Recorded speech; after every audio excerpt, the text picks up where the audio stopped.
focusing on all of those things and making sure you're doing those to the best of your ability.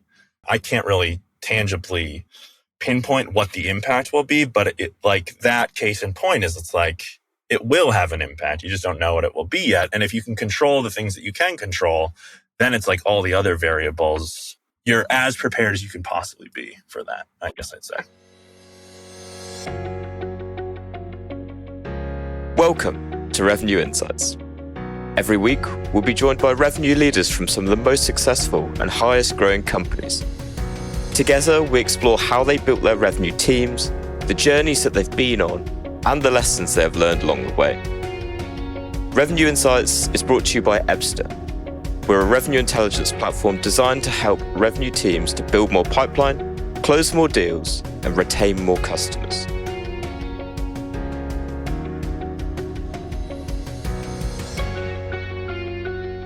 Hello there, you're listening to Revenue Insights. Today, I'm picking the brains of Christian DeMarais. He's the Director of Revenue Operations and Strategy over at Wix. He's been spearheading strategic and revenue-generating initiatives across all teams over the past few years. So, Christian, I'm interested to learn a little bit more about what you've been up to. Welcome. Yeah, well, thanks for having me.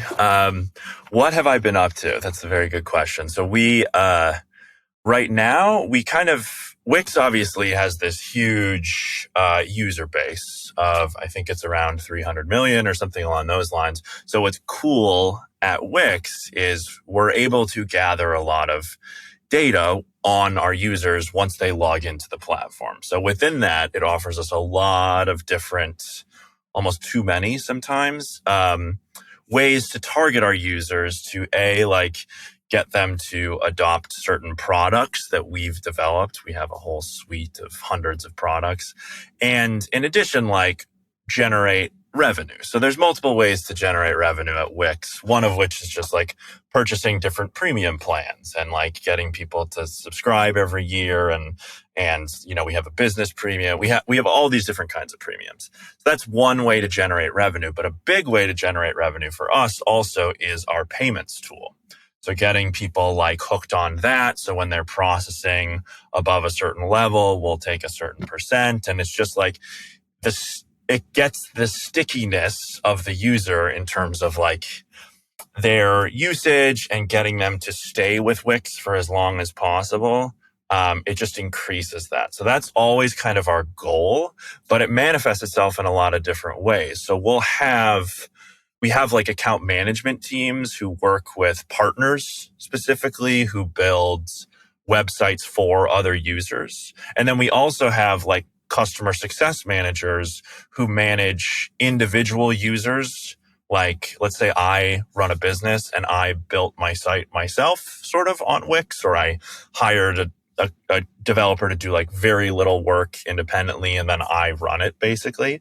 We also have an account management for those users where it's they don't necessarily have always a developer background, but we're able to help them maximize their site, lower abandoned carts and all of these things to help grow their business, run Facebook ad campaigns, right? Which is another thing that we do that sees a very specific, okay, I put in this much money and this is my return on ad spend. So we have multiple iterations of all of these teams. We've had pure sales teams that they sell Facebook ad campaigns, they sell branded app, kind of where we develop an app for a specific company. Ascend, which is sort of our version of a CRM.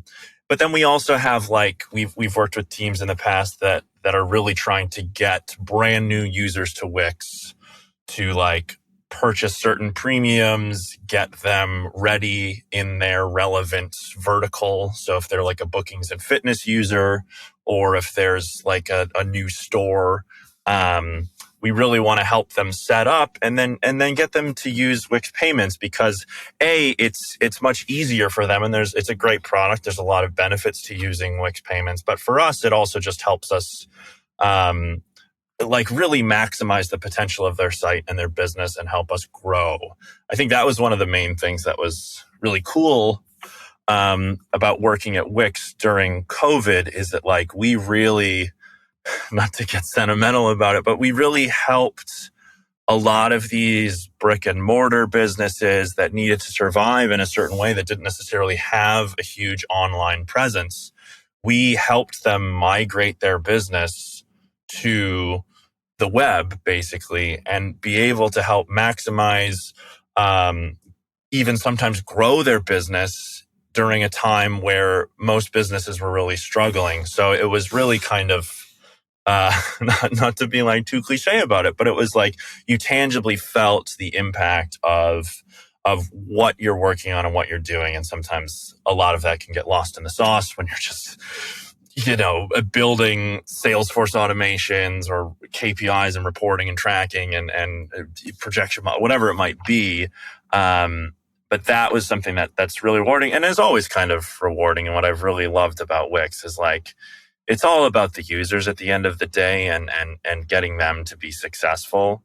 And that's why we have feature requests that, like a lot of our account managers are gathering, so that we can put those into the product roadmap, so that we can help make everything better all the time and improve. And I think, so that's in a nutshell what I'm working on. We also have a new point of sale product, which is very exciting, that integrates directly into people's Wix sites, and it's a seamless sort of ecosystem for stores and events users and all of these different things. So yeah, it's nice. And we sort of talked about this before, where Wix is great in that it is a big company. It has the sort of a lot of resources that big companies can provide, but it's also able to harness this sort of startup environment where it's relatively lean. It's very, like, in terms of starting new initiatives, there's always room for, like, the best idea can win out, which I really like. And they're not afraid to try new and exciting things, which I think is a testament to why they're successful ultimately at the end of the day. So, yeah.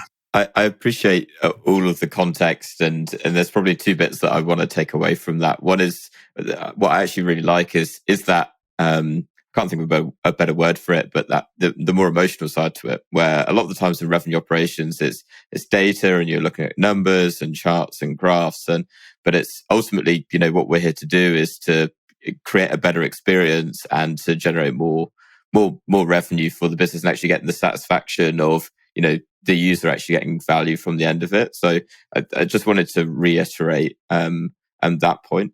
And then the thread that I really want to follow is actually the point that you mentioned at the end, which, is a fairly big business at this stage, but still has that startup style feel to it. So for kind of the listeners at home, I'd love for you to perhaps add a bit more color around the revenue operations team. So, how is it just you? I think there's quite a number of you, right?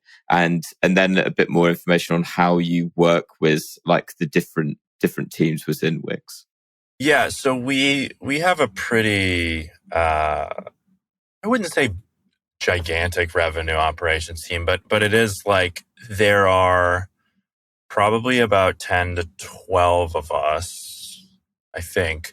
And it contains, like, everyone sort of like owns certain teams. So, like, there is, with our partnerships that we have with different, like, web development agencies, one person sort of owns all of that.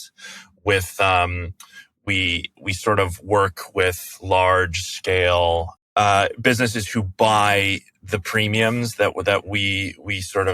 I mentioned before. They buy those in bulk and they sort of like resell those to their end users as well. We have somebody who owns all of that. Like, I sort of own a bit more of us working with individual users, like I kind of mentioned, who aren't necessarily being supported by a partner or a developer constantly.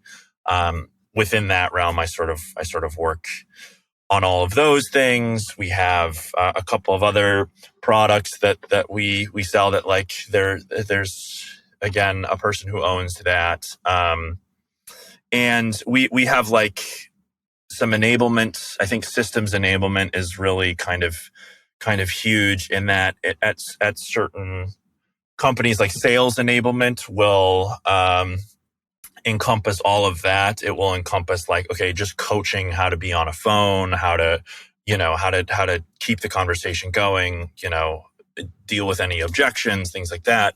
But with us, we actually have someone specifically oriented to like the systems part of that, where it's like, okay, CRM, any of your activity logging, any of your like automations that maybe aren't working. What do you need to do? How do you use Salesforce to optimize your day and really like waste as little time as possible so that we can ultimately serve our end user as best we can, which is always the goal. Like we don't want our reps to have to, or even our directors or managers, anyone to have to be doing admin work and wasting their time with that. So that's kind of like the through line, obviously. But yeah, so it's kind of all over the place, and I will say that like I've kind of dabbled we've all kind of know everything about everything ultimately at the end of the day, but it does help to have that like this is your area of expertise,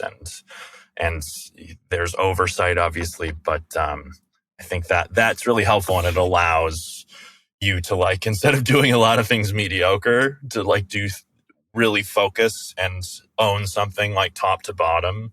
It provides a lot of great opportunities for growth and just like optimization in general. Yeah, absolutely. And on that last point, it reminded me of a guest that I had on a couple of weeks back, Lorena Morales, who was talking about with her team, particularly with an economic downturn on the horizon. She was encouraging her team to actually, expand their skill set. Don't just focus on the one area that you're specialized in.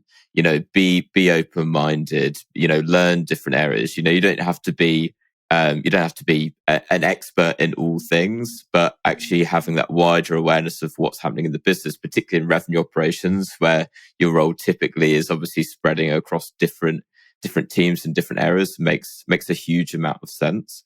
And so, in your specific area with those individual users, what would you say has been probably the biggest challenge that you faced over the past 12 months that you've been trying and either succeeding or still trying to overcome? Yeah, so I think what I sort of we mentioned this a little bit before we started in our conversation, but want to just bubble up again is like, because there are so many different opportunities to help our users maximize their business. It also means we have different teams for like all of these, sometimes like these different initiatives, or like they all have different roles, but it's like ultimately the same user at the end of the day. So our goal is to get everyone to be a top user, right? Where they're like top 300 sites at Wix in terms of processing, in terms of like site visits, in terms of time on all of these different things. Like we want to grow everyone's business to be as successful as possible.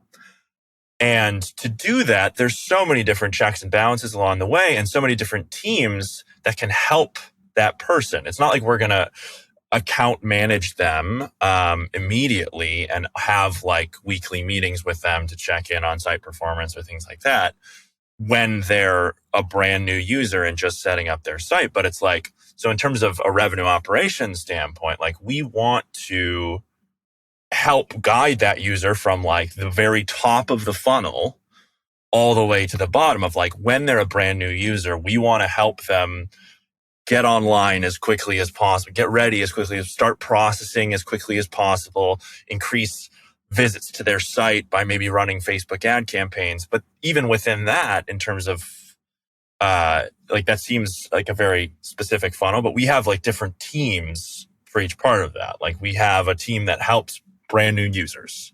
And then we have another team that would like, in the past, would help sort of like grow and streamline them, which is like running Facebook ad campaigns, maybe setting up a send or a CRM to really kind of help cultivate your customer base and keep that growing in a different way. And then like, if we can grow them to a certain point, then we'll start to like manage them to a degree of like offering them a somebody who can always be a resource for them to help add specific products, maximize what they already have, help with site edits, any bugs, things like that come up along their journey. So in, let's say, Salesforce, you already have, even within the customer journey of the first year, you already have like 3 or 4 different teams that might want to be reaching out with them, meeting with them. And every team has their own outreach funnel and their own KPIs, but it's like the same user. So I developed this thing that we sort of said, when they become, because everyone's a customer at the end of the day already, that's the difficult part. So it's like, when, like looking at a CRM and looking at like leads and accounts, when does something become an account? Like, is it always an account? Because it's already a customer even before you really like get in touch with them. So we kind of had been working leads, and every time you hand it off to a new team until you like make it a managed account, it'll just stay as a lead, but then you like reset it back to being new. And then you're like, okay, did we reach out to this person? Did we connect with this person? Did we have a meeting with this person? Did we close with this person? Whatever. So I developed this thing in Salesforce that's like, it's basically it's like an object that updates dynamically. So it gives you like a current snapshot of what's happening on the lead. And then every time you like reassign it to a new team, that object will stop updating dynamically and will just keep like a history record of when this team owned this lead. They moved it to like discovery held stage, or they were able to have a meeting, and then they weren't able to ultimately sell the business premium because of XYZ.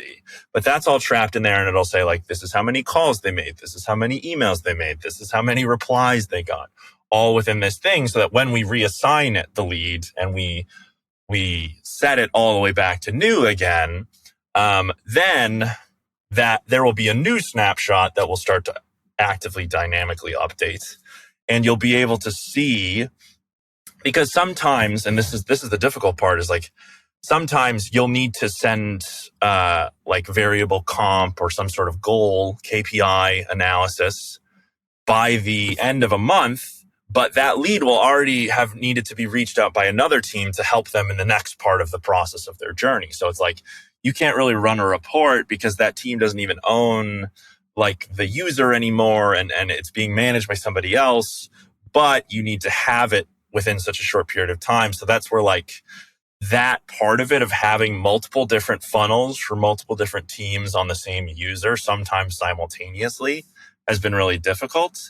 But I think we came up with a rather elegant solution, and it was a lot of work, but that's been really difficult. Like, it's exciting, obviously, that there are so many opportunities, and we do have so many tangible ways to help our users and partners grow. But from like a tracking KPI automation standpoint, it makes it super difficult. So you just, and I think the thing about Wix is, because everything's happening so quickly, you're kind of, it's not like you can plan it out for 3 months in advance and build it with your dev and like painstakingly set it up and then launch it. It's like, you kind of, the very Wix way to put it is like, you're building the plane as you're flying it, sort of. Yeah. And so that's been, I'd say, the biggest challenge. Yeah. But I think we did okay with it. Yeah, it's it rings true on many levels. Actually, there were 2 bits that kind of came to my mind as you were talking about it. On the one side, it reminded me, the structure of how things work reminded me a lot of.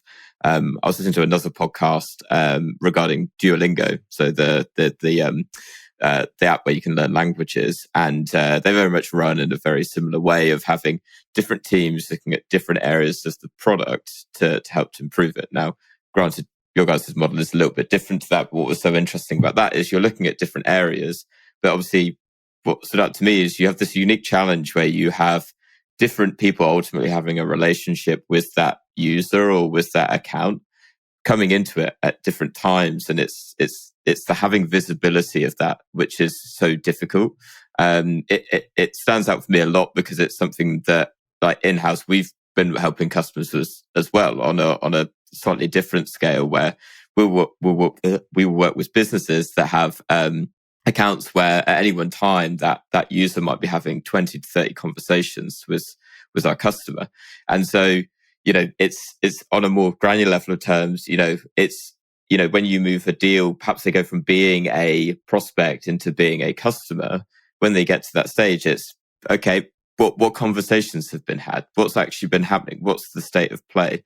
And you end up wasting so much time trying to catch up with things, and meetings go into the calendar, and it's like, oh my God, what a nightmare. So actually, I completely am on board with the pain that you guys were having, and I'm also on board with the solution for it as well, because it makes such a huge difference. Oh, 100%. And it's like, I should send you, I built like a flow of like, there's lead distribution, but then redistribution. And like, there's so many different triggers, and it can go to so many different teams that it's like, it's literally endless with the amount of triggers we had and teams it could go to, and when do we hold something versus let it go. And yeah, that's what I love about it. Of like, there's always such insane kind of needs that you need to figure out a solution for, and then being able to backtrack from there. I just find it's fascinating and always exciting, especially once you solve it.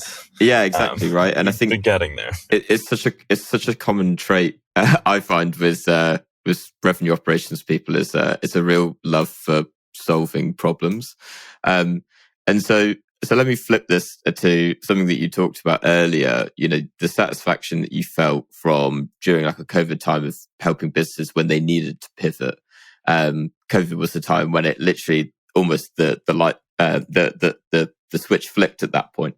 And we're obviously entering / in an interesting period now of like economic downturn. And I'm curious to know from your perspective and in your role, is that having an impact on how you're planning things going into 2023? Are there any initiatives that you're running to be able to help customers who are inevitably going to be preparing for that?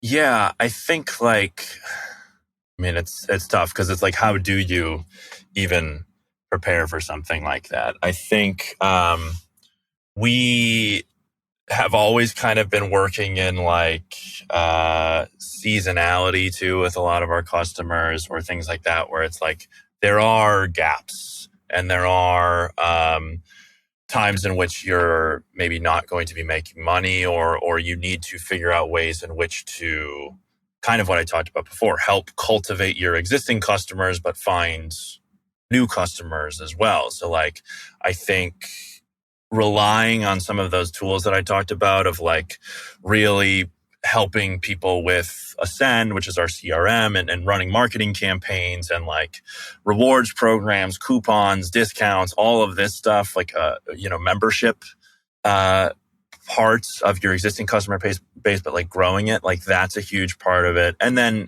kind of like I said too, like targeted Facebook ad campaigns and even SEO strategy is such a huge thing that a lot of our success managers are able to provide and come up with a specific strategy of like, okay, how can I maximize when somebody's going onto Google and searching? I want to be in every search that could possibly come up, and the tags that we put in and everything that we're doing strategy wise. I want to be the first thing that comes up, because it's like, that's the difference ultimately at the end of the day between, you making money or not. And even just like one customer, the extrapolation from your impact. And that's kind of like what we try and say is like, every customer matters and every customer counts at the end of the day. And for our end users too, of like, you don't know what the impact of even just the simplest thing of like being number 2 on Google versus being number 1,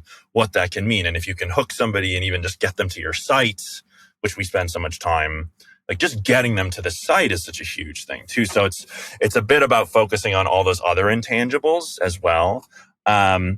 Which is like part of it. But then, yeah, at the end of the day, you're kind of when it comes to like commerce and businesses and all these different things, like you are reactive to whatever's happening in the world. Sometimes when something terrible is happening in the world, like a pandemic, we can provide a really great, like, guiding light for a lot of people in a way. But then there are other intangible things that you just can't plan for. So you just focus on the things you can control, and really do that to the best of your ability. And I think that's, you asked me sort of before this too, like, what was one sort of book that I would recommend or that I really like, and this actually ties in really well with this book.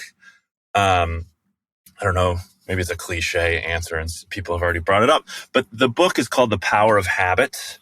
I don't know if you've ever read it. It's really great. There's one example specifically that comes to mind in that. It just sort of goes through different instances in which habit, for better or worse, like led to, it goes through the science of habits just in general. But the thing that I'm thinking about is there's this example of, I think the company's called Alcoa. They had some sort of accident, and they brought in a new CEO because the market capitalization was like in the tank, and he decided to focus, instead of being like, let's change everything, grow the company, make it profitable, whatever. He decided to basically focus on a keystone habit, or like one element to everything. And by focusing on that one element, which was safety protocols, making Alcoa like the safest possible company that it could be. By doing that and setting up standards and practices around safety and making sure everyone followed protocol, it just like had this impact of, it automatically made people like be much more communicative, much more responsive to like following protocol, being collaborative, being in communication constantly with their coworkers and different departments and all these different things. So just by focusing on one little keystone, it actually permeated into the entire business in a way that made the market capitalization grow and made it more profitable, and helped the company sort of really become successful in the way that it wanted to. And that's what I found fascinating, and sort of ties back into my point of when you know there's like an impending downturn or recession or whatever. It's like, yeah, focusing on all of those things and making sure you're doing those to the best of your ability. I can't really tangibly pinpoint what the impact will be, but it, like, that case in point is, it's like, it will have an impact. You just don't know what it will be yet. And if you can control the things that you can control, then it's like all the other variables, you're as prepared as you can possibly be for that, I guess I'd say. Yeah, it's a really the line that I was writing down from what you've just shared was like focusing on what you control, right? Because I think it's a really valuable point with not just revenue operations in mind, and excellent book recommendation. You've stolen the last question off my tongue before we even get there, but I love it, and it's a great book as well, and would recommend it to listeners. But it's a great point on actually focusing on only the things that you actually can have an influence over, because there's so many different variables that it can become very easy to get to lose focus on and to get distracted by.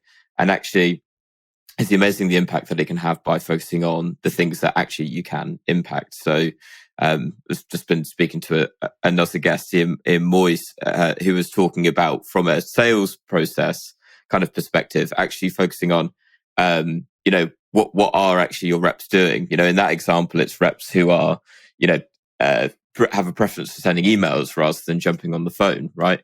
In a revenue operations perspective, it's looking at the numbers and going, okay, how much of this can I actually have an influence over, and how much of it is very much out of my control? And it's a really interesting point that I kind of want to tail this and move it in the direction of something that we were talking about pre-show. And one of the questions I wanted to ask you was, how do you work with the teams that you're working with? Because often I find one of the challenges within revenue operations is you got all of this data, and you were talking about the flowchart. I'd actually love to see it because I think it would blow my mind, like even you describing it. And so often it's the challenge of being able to communicate through what is, I feel like, an immense level of understanding down to the people that are ultimately on the front line, and putting it into a language that ultimately they're going to be able to understand. Because as much as you or I might be able to understand that massive flow chart or the chart or the graph, actually translating it through to them is a real challenge. So how do you do it?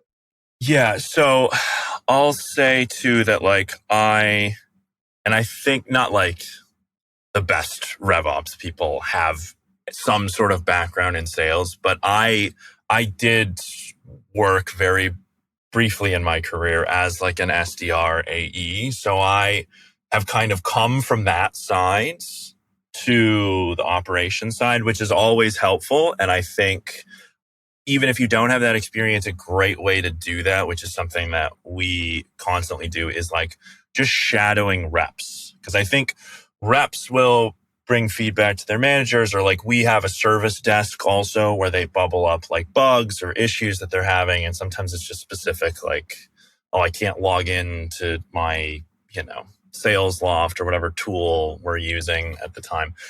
So like a lot of it just gets filtered because it's going to a manager, it's going to a director, it's going to whoever, and then it finds our way to us, and we're doing like large scale projects sometimes, or sometimes small scale reports. So things can slip through the cracks.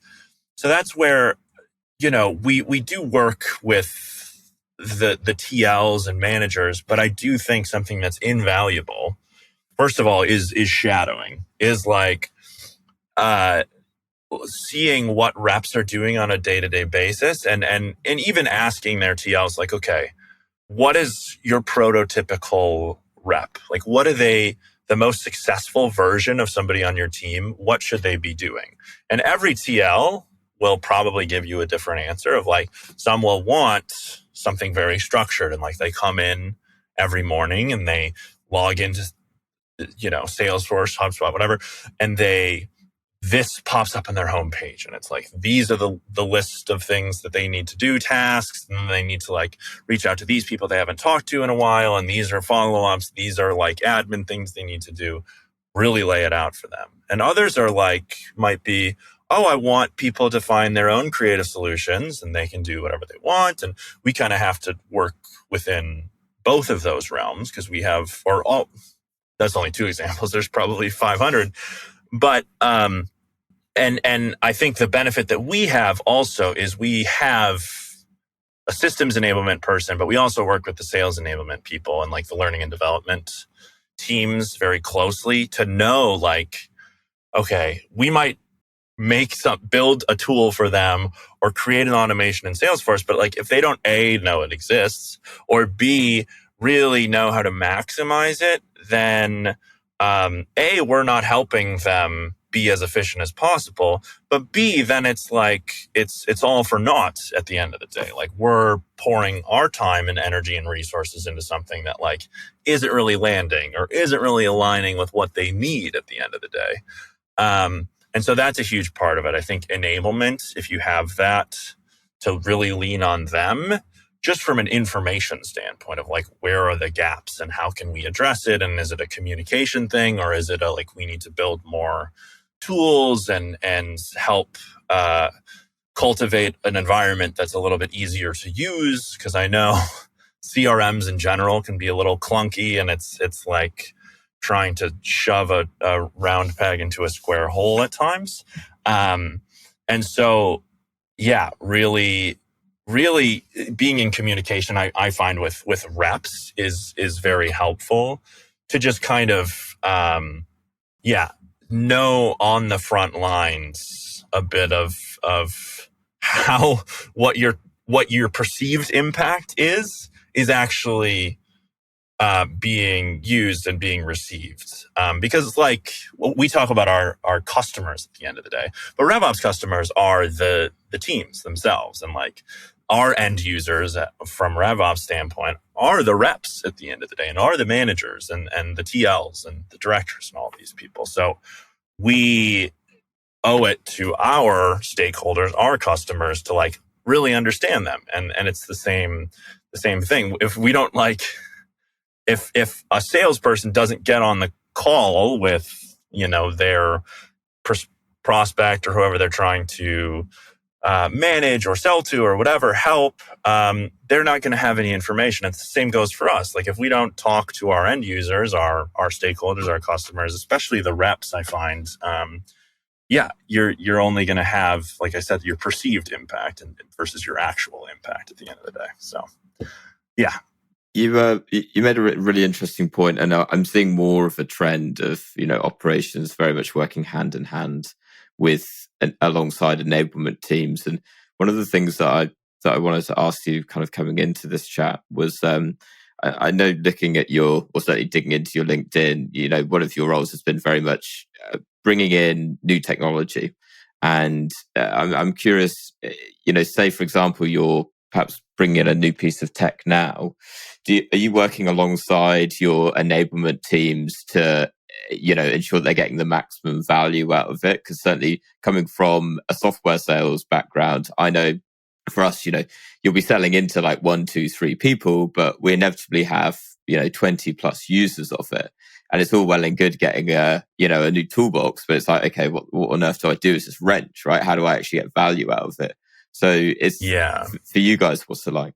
So usually now when you're onboarding a new item into your tech stack, it's like that company will hold a training and will hold their version of like a Q&A session, a walkthrough of the product, whatever, which is always going to be helpful. But yeah, it's like looking at the usage specifically. So we always, and this is learning from past experience, even if it's like a tool that it's homegrown and we're building it in Salesforce, before it's even launched, like how are ways that we can build things to track specifically, like are people using it and is it successful, I think is huge. So I know we're kind of intangibly talking about a hypothetical, but I think that's such a huge part of it. And sometimes depending on the tool, it will have that inherently built in. But I think, like, not to relate it back to what I just said, but like the perceived impact of something versus the actual impact, or the perceived usage of it versus the actual usage. It is helpful to talk to like reps and get feedback, but having like hard data criteria of like, let's say it's a lead sourcing tool, really knowing that you can track specifically, like, let's say it's, I don't really know what it would be, but like it involves you going on LinkedIn and sourcing it yourself, knowing like this is how many closes this month came from this specific tool, using this specific tool or whatever, or knowing that like our ability to connect with this user, like it came from this phone number that we were able to get from this tool. So that justifies the existence of this tool, and it means that people are using this tool. That's just an example, but I think that's so huge, is like going into even implementing something new, is it's like, how can we, because there's an approval process at Wix, as I'm sure exists at any company, to get funds for new tools. And it's like, you really have to justify the money to have a new contract with them or even grow a contract. So we, there's marketing automation a lot of the times that like sends out emails. So anytime you can relate specific goals and KPIs to those campaigns or to those emails being sent, that's huge, because then it justifies the existence of that tool. It justifies even growing headcount for usage of that tool or growing the contract or whatever. Going into implementing something into a tech stack, I think that's so huge. and will ultimately allow you or afford you the ability to add more stuff. Because if you're always thinking that way, then you're always able to know if something is justified or not. Hopefully, every time you do implement something new, it proves to be successful and you are able to, like, the KPIs that you're tracking are good, because sometimes they won't be. And that's just sometimes par for the course. But yeah, that's always, especially learning from experience, I would say, is paramount in what we really focus on, or what I try to focus on. Yeah, absolutely. Christian, it's probably about time for us now. It's been absolutely fantastic to have you on and to dig in a little more. I would love to see that flowchart if you could. I'll send it to you. And I'll describe it to you in the post that goes out with this. Yeah. And also you mentioned Power of Habit, I believe, by Charles Duhigg. That proves that I've read it. That's right. We'll include a link to that in the show notes as well. And so, just before we wrap up, for anyone listening at home that wants to follow you, learn a little bit more about what you're doing, where can they find you? You can find me on LinkedIn. I'm also on Twitter and Instagram. We talked about this briefly. I also have an MFA in acting, so I'm an actor too. You can find me on IMDb. Just out here trying to make a living, So we all follow different paths, sometimes simultaneously, and that's kind of where I'm at right now. But yeah, just very, very grateful to be working at Wix and have the team that I have, and that you also invited me onto this podcast for this conversation. It was really good. So thank you. No problem at all. It's been an absolute pleasure. Well, thank you again, Christian, and to everyone that has listened to this one back at home. Thank you so much. Thanks for listening to Revenue Insights. If you want to learn more, subscribe to our newsletter and we'll deliver every episode straight to your inbox. If you have any questions, feel free to connect with us on LinkedIn. Our links will be in the episode notes. See you next week.